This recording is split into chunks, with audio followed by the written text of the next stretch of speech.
वो थोड़ी देर के लिए भले दिखाई दे कि बाबूजी कार से उतरे, लेकिन अपने लोग सबसे मिलते हैं। मान लो जिसे मिल तो सबके सामने तो आप दिखाई देंगे बहुत सुखी, लेकिन अंदर से इतना रजिस्टर दुख का भरा है। कोई पत्नी से परेशान, कोई शरीर, भोजन की सामग्री सुंदर से सुंदर है लेकिन भूख नहीं है। पैसे से भूख खरीदोगे? समझो, पैसा तुम्हारे पास बहुत बढ़िया है और काजू पिस्ता सब सामान, लेकिन लीवर काम नहीं कर। डॉक्टर ने कहा जौ की रोटी खाना है, मूंग की दाल के पानी में खाना है, मरो, क्या करोगे? देखो वो तिजोरियों को और बैंक बैलेंस को खा नहीं सकते। बहुत एसी रूम है, बहुत ऊंचा गद्दा लगा हुआ है, सब परफ्यूम क्या कहते हैं सब लगा है, लेकिन नींद नहीं है। गोली पे गोली का डोज बढ़ाते चले जाए, नींद नहीं, क्या करोगे? वो सैया तुम्हें सुख दे पाएगी?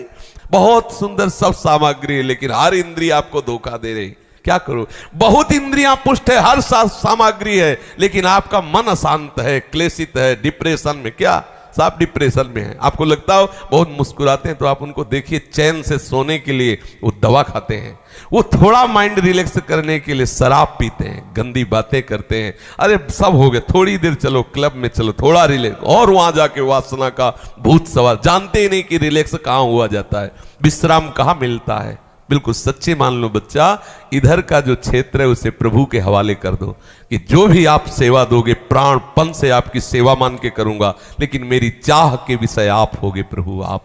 तो जब प्रभु के प्रति अपना लक्ष्य होता है ना, तो सच्ची मानिए समस्त वैभव उसके चरण चूमते हैं, क्योंकि लक्ष्मी जिनकी दासी है उन प्रभु को आपने अपना स्वामी मान लिया है। अब सब सिद्धियां, सब अनुकूल ग्रह हो जाएंगे आपके। और जब आप प्रभु के बोले शनि इनके खिलाफ है, शुक्र इनके खिलाफ है, क्यों खिलाफ? क्योंकि आप प्रभु के खिलाफ हो, इसलिए वो खिलाफ है।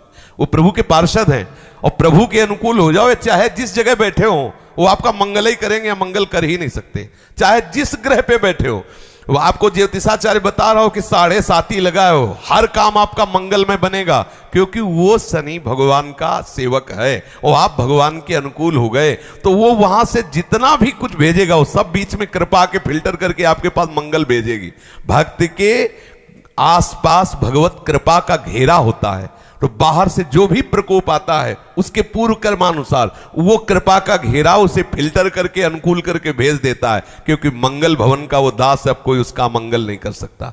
हमारी चाह प्रभु से मिलन की हो, और प्रभु यदि आप राजी हैं कि ये नौकरी करो, ये व्यापार करो, तो आपकी मान कर करूंगा, आपकी। अब आप देखिए श्री सदन कसाई जी क्या बेचते हैं? फूलमाला? नहीं, मांस बेचते हैं।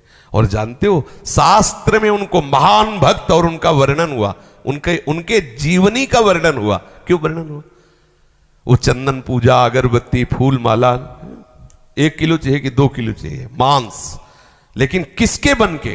प्रभु के बन के। अपनी कुल परंपरा का व्यापार कर रहे हैं, लक्ष्य उनका प्रभु है। तो बड़े बड़े ज्ञानियों को भी उपदेश देने के सामर्थ्य उनमें। हमें इन चरित्रों को सुनकर समझना चाहिए। उनका लक्ष्य नहीं है संसार, लक्ष्य उनका परमात्मा है। अब सेवा है संसार की, हमारा क्या है? हमारा लक्ष्य है संसार। अगर हम ठाकुर सेवा भी करते हैं तो लक्ष्य है संसार। हे भगवान हमारी नौकरी लग जाए, हे भगवान हमें ये, हे भगवान ये, तो लक्ष्य है ना संसार। गलत बात। लक्ष्य हो प्रभु और सेवा का विषय हो संसार। मन वचन कर्म से सबको सुख पहुंचाने की चाह, और उसका फल मेरे स्वामी प्रसन्न हो। हमारा व्यापार, नौकरी, जो भी कार्य, जो भी कार्य, मतलब जो भी कार्य में जो भी है वो सब ठाकुर का है, पूरी सृष्टि ठाकुर की है। तो मुझे जो नौकरी मिले, सेना की नौकरी मिले, व्यापार मिले, कुछ भी जो भी प्रभु के द्वारा निर्धारित किया गया, मैं सांगो पांग ईमानदारी से वो करूंगा, और उसका फल चाहूंगा कि मेरे स्वामी प्रसन्न हो। मंगल में जीवन है। प्रभु के जो भरोसे है उसका जीवन दुख में नहीं हो सकता। पर होता क्या है, आज हम अगर प्रभु की भी सेवा करते हैं तो लक्ष्य हमारा संसार होता है। सुखमय जीवन व्यतीत करने के लिए सुख की आशा छोड़नी होती है। समझ रहे हो ना? ये सूत्र सबकी समझ में नहीं आएगा। सुखमय जीवन व्यतीत करने के लिए सुख की आशा छोड़नी होती है, और आशा प्रभु की करनी होती है। हो गया सुखमय जीवन। यहां सुखमय जीवन व्यतीत करने के लिए सुख की आशा से विषय लक्ष्य हो गया, तो आशा ही परमम दुखम। अल्यो खत्म। सुख के कहीं किंचन मात्र खोजने पर भी नहीं मिल रहा, दुख ही दुख, दुख ही दुख। कहां देखो कितना दुख है। जब आप थोड़ी बुद्धि पवित्र होगी तब आप देखोगे कितना दुख है, कितने कितने घृणित वस्तुओं में लोग आनंद मना रहे हैं, कितनी घृणित वस्तुओं में। अब वो कहते हैं कि तुम क्या जानो, बंदर ने अदरक का स्वाद नहीं चखा। जब बंदर ने अमृत का स्वाद चख लिया तब वो कह रहा है कि कैसी तुम्हारी मति है जो तुम इस अमृत को छोड़कर वहां फंसे हुए हो। वो समझते हैं हमें पागल, हम समझते हैं उन्हें पागल। तो अवास्तविक पागल कौन है, ये फिर अब तीसरा निर्णय करेगा। तीसरा है शास्त्र। शास्त्र जिसकी बुद्धि को प्रमाणित कर दे, जिस तत्व को प्रमाणित कर दे, वही सत्य है। बकाया हम सब झूठे हैं। ये शास्त्र, भाई हम गलत हैं या सही, सिद्धांत ही तो बताएगा, कानून ही तो बताएगा। वहां सिद्धांत बताएगा कि तुम गलत हो कि सही। ऐसे ये शास्त्र जो है, ये सिद्धांत है, कानून है, हम कहां लगे ये हमें देखना होगा। अगर बच्चा ये लक्ष्य रखोगे कि संसार का जीवन सुख में व्यतीत हो, सम्मान में व्यतीत हो, कभी नहीं हो सकता। अगर तुम ये निश्चय रखोगे कि कुछ भी हो मुझे प्रभु चाहिए, तो लिखित है तुम्हारा जीवन सुख में व्यतीत होगा, शांति में व्यतीत होगा, आनंद में व्यतीत होगा। परिस्थिति कुछ भी हो, आनंद की कमी नहीं होगी। और अगर प्रभु से विमुख हो तो परिस्थिति कुछ भी हो, दुख की कमी नहीं रहेगी, अशांति की कमी नहीं रहेगी। स्वप्न में भी तेरे को विश्राम नहीं मिल सकता। गोस्वामी जी कह रहे हैं, तब लग कुशल न जीव कहूं, सपने हो मन विश्राम, जब लग भजत न राम को सुख धाम। बिल्कुल सच्ची बात मान लेना। चाहे जितनी परिस्थिति बिगड़ी हो शरीर की, व्यवहार की, लोक की, लेकिन जब सामने मंद मंद मुस्कुराते हुए ठाकुर के चरणों का आश्रय, प्रियाजू के चरणों का आश्रय, तो हृदय में वो उत्साह, वो आनंद होता है। फिर एक मस्ती आती है, प्यार में एक अलबेली मस्ती होती है। उसमें फिर ये शिकवा शिकायत सब बह जाते हैं। हर समय वो आनंद मगन रहता है। समझ पाओ बच्चा तो समझ लो। है भगवान श्री कृष्ण जी की गीता आपको एक सफल इंसान बना देगी। कृपा करके इसे पूरा देखिए। और ये मैं आपको एक्सपीरियंस करके बता रही हूँ कि शुरुआत में मेरे भी बहुत क्वेश्चंस होते थे, स्पेशली जब मैंने मोटिवेशनल सेशंस शुरू किए थे तो मैं दूसरे तरह की मोटिवेशनल किताबें हैं वो भी पढ़ती थी। और उससे पहले क्योंकि मैंने कुछ शास्त्र पढ़ लिए थे तो मुझे ऐसा लगता था कि जो जो किताबें मैं यहाँ पढ़ रही हूँ ये सब कुछ तो लिखा है और सिंप्लीफाइड वर्जन में लिखा है या और डेप्थ में लिखा है। तो उस दिन मुझे पता चला कि खजाना तो आपके ही पास है, आप बाहर ढूंढ रहे हैं, लेकिन पूरा खजाना आपके पास पड़ा है। तो पहले अपने शास्त्रों को पढ़िए, फिर डेफिनेटली आप बाकी चीजें पढ़िए और आपको समझ आएगा कि जो आप पढ़ रहे हैं वो पहले ही आपके शास्त्रों में बता दिया गया है।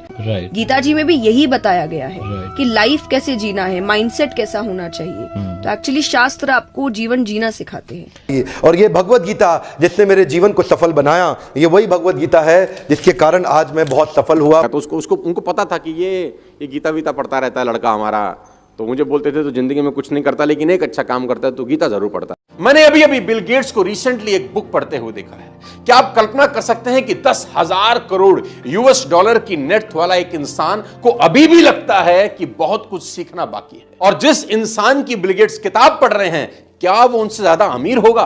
तो जवाब है नहीं। अपने से कम पैसे वाले लोगों से भी आप कुछ ना कुछ जिंदगी में सीख सकते हैं।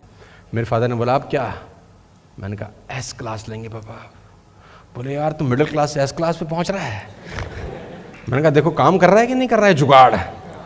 बोला हाँ काम तो करता है यार, है सही, जुगाड़ बहुत सही है। कौन सी किताब? मैंने कहा ये 200 रुपये किताब थी मात्र, जिंदगी पूरी बदल दी इसने हमारी। लगभग 18 बरस पहले जब मैंने मेरे जीवन में एक किताब पढ़ी, उसने मेरा पूरा जीवन बदल दिया था। ये मेरी लाइफ का टर्निंग पॉइंट था ये बुक। इस दुनिया में जितने लोग अमीर और कामयाब बने हैं उन्होंने किताबें पढ़ी है। इन सभी ने आपको बुक्स पढ़ने की वैल्यू बताई है और इसी को देखते हुए हमने आपके लिए एक बुक बनाई है। ये बुक PDF फॉर्मेट में है। इस बुक में हमने दुनिया की महान 12 बुक्स की समरी बताई है। इन 12 बुक्स में से एक बुक श्रीमद् भगवत गीता जी भी है और सोनू शर्मा द्वारा बताई गई वह बुक भी है जिसे पढ़कर वो अमीर बने। हर्षवर्धन जी द्वारा बताई गई बुक भी इन 12 बुक्स में से एक है। हम गीता जी के ऊपर हाथ रखकर कसम खाते हैं इस बुक को पढ़ने के बाद आपको वो सब मिलेगा जो आप अपनी लाइफ में चाहते हैं। गीता जी के साथ में हमारे बुक का कवर पेज भी है ताकि आप हम पर विश्वास कर सके। इस बुक में टोटल 738 पेजेस है। ये बुक आपकी पूरी जिंदगी बदल देगी। ये बुक आसान हिंदी भाषा में है। इस बुक को आप मोबाइल और लैपटॉप में ही पढ़ सकते हैं। इन 12 बुक्स की टोटल मार्केट वैल्यू 3500 रुपए है और इस बुक का price movie ticket, mobile recharge और नेटफ्लिक्स मेंबर से भी कम है। सिर्फ और सिर्फ 199 रुपीज। इतने पैसे तो आप किसी चीज को खाने या मौज मस्ती में खर्च कर देते हैं। हम आपको 10 डेज मनी बैक गारंटी भी देते हैं। गीता जी की कसम खाकर कहते हैं, अगर आपको यह बुक अच्छी ना लगे तो हम आपके सारे पैसे वापस लौटा देंगे, वो भी 10 दिन के अंदर। If you want to read a book, तुमको कोई लोन लेने का जरूरत नहीं है। मजे की बात तो यह है, अगर तुम एक सफल आदमी की जीवनी पढ़ना चाहते हो तो तुमको क्या लोन लेने का जरूरत है। मात्र 200-500 रुपए के अंदर एक सफल आदमी की किताब मिल जाती है। मिडिल क्लास फैमिली के लोगों को यह बहुत बड़ा काम लगता है। क्या बैंक से लोन लेना पड़ेगा किताब पढ़ने के लिए? नो लेडीज एंड जेंटलमैन, आप अपने बच्चे से पैसा बोरो करके भी एक सफल आदमी की किताब पढ़ के सीख के उसको जिंदगी में इंप्लीमेंट कर सकते हो। Don't be serious in life but take life seriously. एक ही जिंदगी है, इन्वेस्ट इन बुक्स। पूरी दुनिया के 5% लोगों में शामिल हो सकते हैं इफ यू रीड। आप खुश नसीब है कि ये वीडियो आप देख पा रहे हैं। आज आपको भगवान श्री कृष्ण जी की गीता और दुनिया की महान लाइफ चेंजिंग बुक्स पढ़ने का मौका मिला है। आज डर मत फरहान, नहीं तो 50 साल बाद जब तू बूढ़ा होकर ऐसी किसी अस्पताल में पड़ा होगा और मरने का इंतजार कर रहा होगा, तब सोचेगा कि लेटर हाथ में था, टैक्सी गेट पर थी, जरा से हिम्मत कर लेता ना तो साली जिंदगी कुछ और हो सकती थी।